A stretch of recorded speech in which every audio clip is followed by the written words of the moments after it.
Assalamualaikum warahmatullahi wabarakatuh. Saya atas nama pimpinan Anggraini kelas 5 PAIC Institut Agama Islam Al-Qadiri Jember.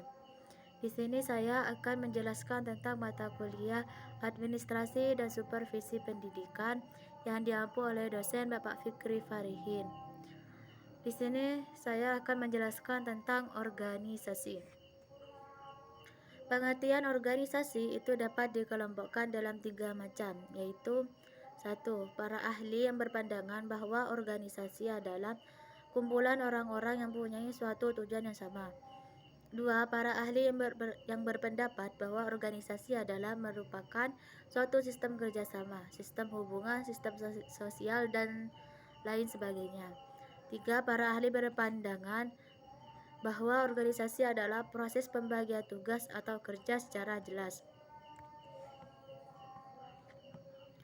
B. Organisasi sebagai suatu sistem.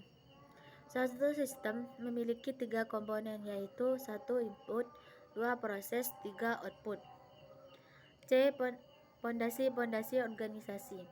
Efektivitas dan ketahanan suatu organisasi selalu berkaitan dengan kesanggupan para pembina organisasi itu mempergunakan berbagai prinsip atau landasan, atau disebut juga dengan fondasi-fondasi organisasi yang tepat.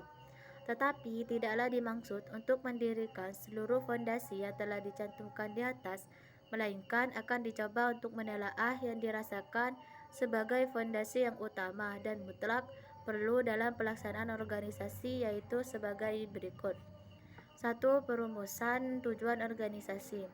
2. Pembagian kerja atau tugas. 3. Koordinasi. 4. Pelimpahan wewenang. 5. Rentangan kontrol.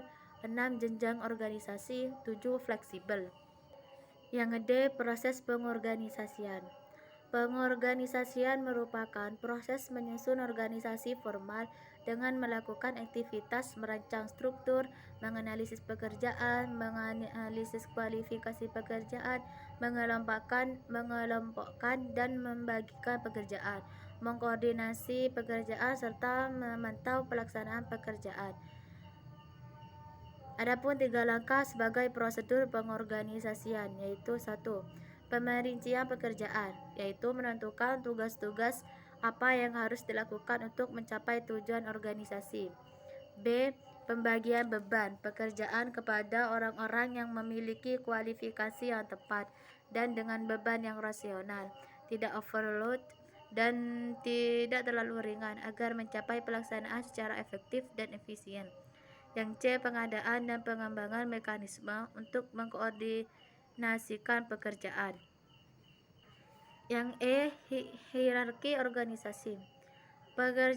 Perkataan hierarki yang berasal dari istilah bahasa Inggris dapat diterjemahkan dalam bahasa Indonesia sebagai jenjang organisasi, jenjang manajemen.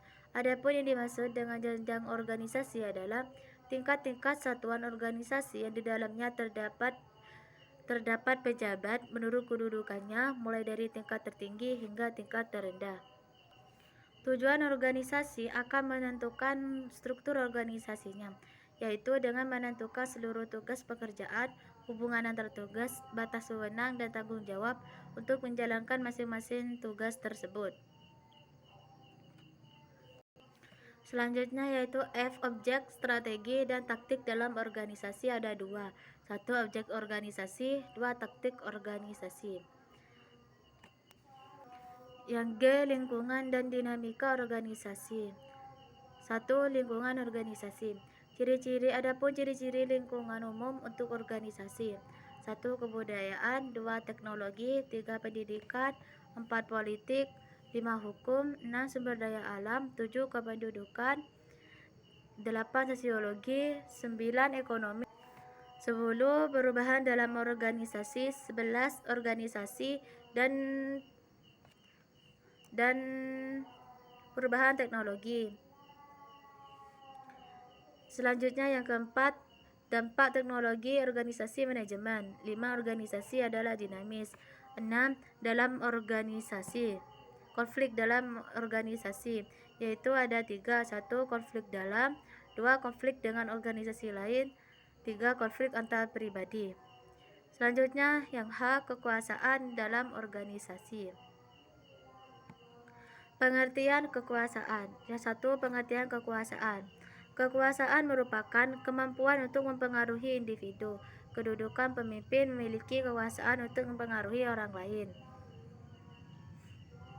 2. Strategi dalam menjinakkan kekuasaan dan wewenang. Kekuasaan atau wewenang yang dimiliki oleh orang lain atau seseorang kadang memberikan balikan yang tidak menyenangkan bagi kita atau orang lain, terutama ketika kita berseberangan pemikiran tentang tugas dan peran yang dijalankan.